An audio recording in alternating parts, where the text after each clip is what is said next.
திருப்பூர் சட்டமன்ற தொகுதிக்கு மிக நேர்த்தியான ஒரு ஆளுமை மிக்க வேட்பாளரை அண்ணன் பாமகவை சேர்ந்த வழக்கறிஞர் பால் அவர்களை நீங்கள் கொடுத்துருக்கிறீங்க. ரொம்ப மிகப்பெரிய சந்தோஷம். ஏன்னா அவர் சட்டத்தை அம்பேத்கர் என்ன நினைத்தாரோ அதன்படி செய்கிற ஒரு நேர்மையான ஆள். அவருக்கு எதிராக விசிகாவை கொடுத்துருக்குறாங்க. போன வாட்டி இந்த விலகாத எஸ்எஸ் பாலாஜி நின்னா ஊழல் நிறைந்த எஸ்எஸ் பாலாஜி, அதாவது மக்களை ஓட்டு கேட்க பார்க்கவும் வரல, ஜெயிச்ச பிற்பாடும் மக்களை பார்க்கவும் வரல. ஹெலிகாப்டர் மேலே பறக்கும் பொழுது இவன் கீழே கட்டிங் கேட்க வந்தான். அந்த இடத்துல போன வாட்டி பொங்கலுக்கு இவன் திறந்தான், இந்த வாட்டி பொங்கலுக்கு தாமோ அன்பரசன் திறந்தாரு. எஸ்ஆர்எல் இதயவர்மன் டிஎம்கே சார்ந்தவர் அங்கே போய் கட்டிங் வாங்குறாரு. அதாவது மாமியார் மருமகள் சண்டை போல இங்கே ஓடிக்கொண்டிருந்தது. மக்களை இவங்க யாரும் பார்க்கல.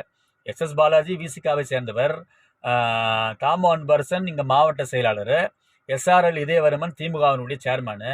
இவர்களுக்குள்ளாக நீ பெரியாளா நான் பெரியாளா என்பதை மாத்திரம் பார்த்து கொண்டிருந்த திருப்பூர் சட்டமன்ற தொகுதி இன்றைக்கு கைவசம் வந்திருக்கிறது. என்டிஏ கூட்டமைப்பில் பாமகனுடைய வேட்பாளராக எங்களுடைய மதிப்புக்குரிய வழக்கறிஞர் பால் அவர்கள் வந்திருக்கிறார்கள். மிகப்பெரிய வெற்றியை அவர்கள் சாதனையாக அவர் செய்வார். நாங்கள் வெற்றி விழா கண்டிப்பாக கொண்டாடுவோம்.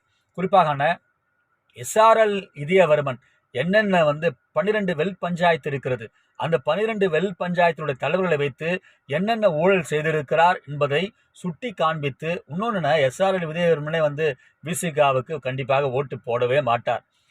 இன்னொன்று எப்படின்னா, திமுக இங்கே ஓட்டு போட மாட்டாங்க. ஏன்னா கண்டிப்பாக பாமக தான் திமுக கண்டிப்பாக ஓட்டு போடும். இந்த வகையில் யாரோ நம்ம மதிப்புக்குரிய வேளச்சேரியினுடைய பன்னீர் செல்வமோ சரியா தெரியல, அவர்களுக்கு விசிகா கொடுத்திருக்கிறது. திரும்பவும் விசிகா இங்கே பொட்டலம் கட்டவும் முடியாது, பொட்டி கடை போடவும் முடியாது. மிகப்பெரிய தோல்வியை விசிகா இங்கே சந்திக்கும்.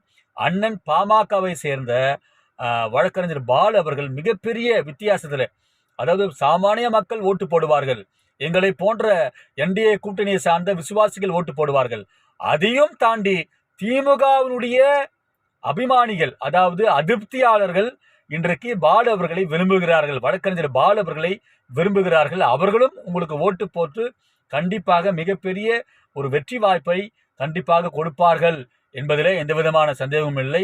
ஆனால் நீங்கள் வாங்க, நீங்கள் தான் திருப்பூர் சட்டமன்றத்தினுடைய வெற்றி வேட்பாளர்கள். நன்றி. ஜெய் பீம்.